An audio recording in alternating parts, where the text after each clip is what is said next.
So hello guys, welcome to my next vlog. As you all know that I'm in Bardiya. आज चाहिँ हामी ठाकुरधारा मन्दिर Bardiya national park घुम्ने भन्ने कुरा छ.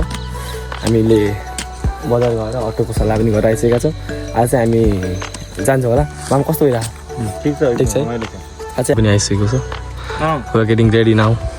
ड्याडी मम्मीसँग घुमिसके पश्चात ड्याडी मम्मीले अचानक इन्डिया जानुपर्ने भएकाले हामीले मामा घरबाटै टिका लगाएर हामी लगायत बुढा आमा बुवाले पनि टिका लगाएर उहाँहरूलाई बिदाई गर्नुभयो. सो गाइज अब सम्पूर्ण फ्यामिलीहरू तयार भइसक्नु. अब हामी जाँदैछौँ. के छ त? के भन्नु छ? हामी आज कहाँ जाँदैछौँ घुम्न? ठाकुरधारा गाउँ जङ्गल सफारी के अरे बर्दिया राष्ट्रिय घुम्नु. त्यहाँ के छ त्यस्तो विशेष घुम्ने लायक?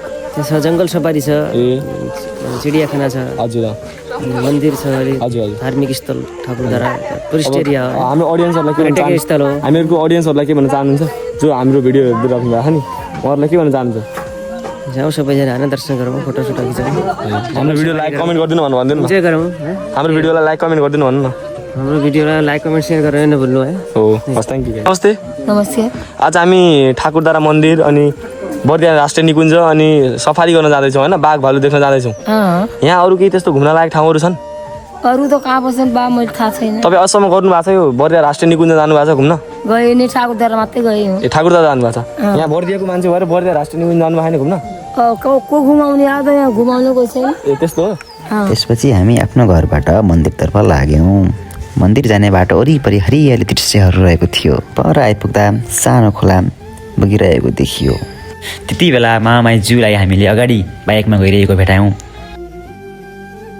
केही समयको बाइक यात्रापछि नै हामी पुग्यौँ ठाकुर बाबा मन्दिर. ठाकुर बाबा मन्दिर ठाकुरधारा भन्ने गाउँमा छ जुन बर्दिया जिल्लामा पर्छ. यहाँ मुख्य रूपमा विष्णु भगवानको मूर्ति स्थापना गरिएको हो जसलाई स्थानीयतिर ठाकुर बाबा भनेर पूजा गरिन्छ.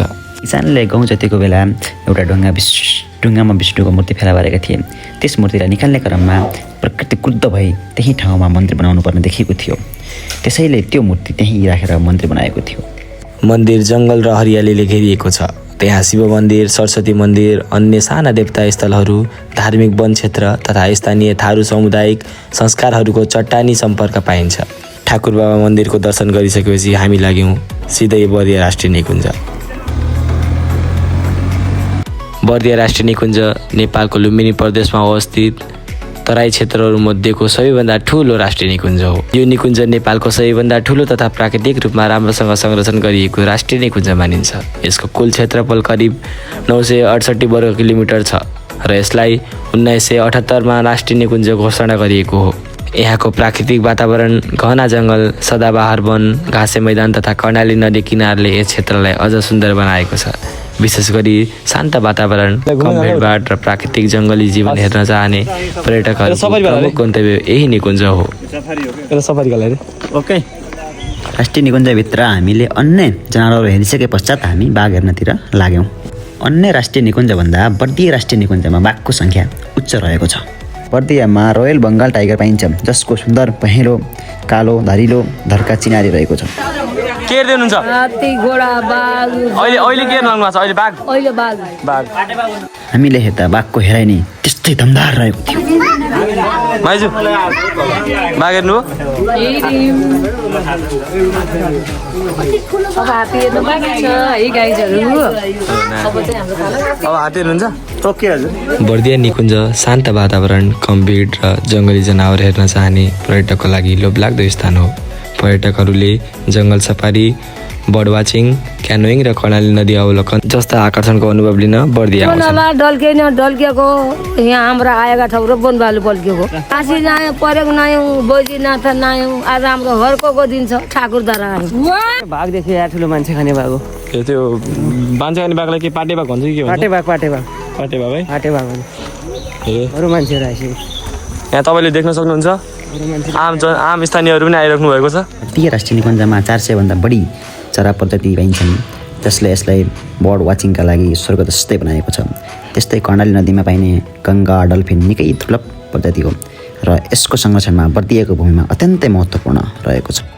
बर्दियाको प्राकृतिक वातावरण निकै मनमोहक छ. यहाँका हराभरा जङ्गल, कर्णाली नदी, भबै नदी र साना खोलसाहरूले यो क्षेत्रलाई अझ सुन्दर बनाउँछन्. यहाँ सफारी, जङ्गल हिँडाइ क्यानोइङ बोर्ड वाचिङ क्याम्पिङ जस्ता धेरै गतिविधिहरूका अवसरहरू उपलब्ध रहेका छन् चाहिँ हामी थारू सङ्ग्रहालयभित्र लाग्यौँ यो चाहिँ के हो हामी आइपुग्यौँ थारू संस्कृति सङ्ग्रहालय हो। सङ्ग्रहालय यहाँ के पाउन सकिन्छ हामी यहाँ थारूहरूको कल्चर संस्कृतिहरू पुरानो हजुर अनि यिनीहरूको परम्पराको बारेमा ए अब हामी जान्छौँ है भित्र सो गाइज अहिले हामी चाहिँ थारू संस्कृति सङ्ग्रहालयभित्र छौँ यो चाहिँ के भाइ ए डिकी यो गहुँ उसो पिस्नलाई हो है यो चाहिँ यो चाहिँ बस्ने सानो खटिया जान्छौँ यहाँभित्र एकदम सानो वाउ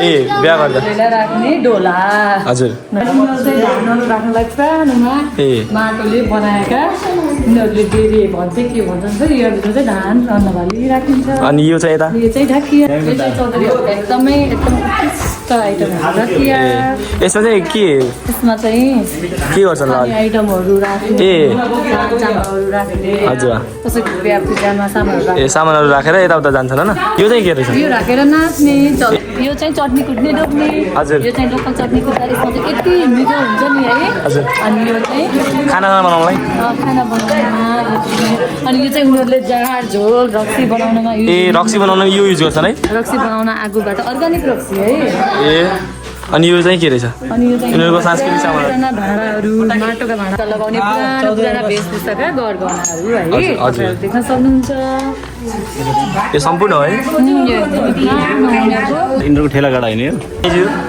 बर्दिया राष्ट्रिय निकुञ्ज हामीले अवलोकन गरेर आइसक्दा चाहिँ हामीले चाहिँ बर्दिया राष्ट्रिय निकुञ्जमा पाइने संरक्षित वन्यजन्तु चाहिँ यसमा चाहिँ बाघ हेऱ्यौँ गैडा हेऱ्यौँ हात्ती चाहिँ हेर्न पाएनौँ है जङ्गल सफारीमा गइसकेको रहेछ अनि पुरुष डल्फिन पनि हेर्न पाएनौँ त्यसमा चाहिँ यो हेर्नको लागि चाहिँ हामीले सायद जङ्गल सफारी नै गर्नुपर्छ हजुर हजुर हामीले चाहिँ सर्टकटमा चाहिँ अहिले यहाँभित्र रहेका चाहिँ वन्यजन्तुहरूलाई मात्र छ नि, उनीहरूलाई निरीक्षण चाहिँ अवलोकन र निरीक्षण गरेर आइसक्यौँ हजुर हजुर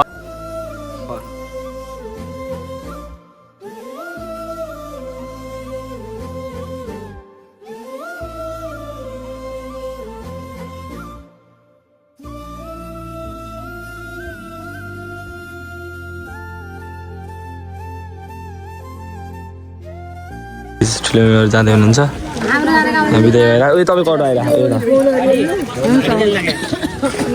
यस्तो छ सिन यस्तो छ हामी ठुलो म्यामको चाहिँ बिदाई गरिरहेको छौँ अब उहाँ इन्डिया जाँदै हुनुहुन्छ आज र ठुलो राम्रो जानु होला है आफ्नो ख्याल गर्नु हुन्छ आफ्नो ख्याल गर्नु हामी पनि आज गइहाल्छौँ होला है ल ठुलै राम्रो जानु है राम्रो जानु होला अब हामी पनि आज काठमाडौँ गइहाल्छौँ है हस् हुन्छ हुन्छ आरामले जानु न तपाईँहरू सम्पूर्ण क्षेत्रहरू अवलोकन गरिसकेपछि मम्मी ड्याडीलाई बिदाई गरेर हामी पुनः मामाघर फर्क्यौँ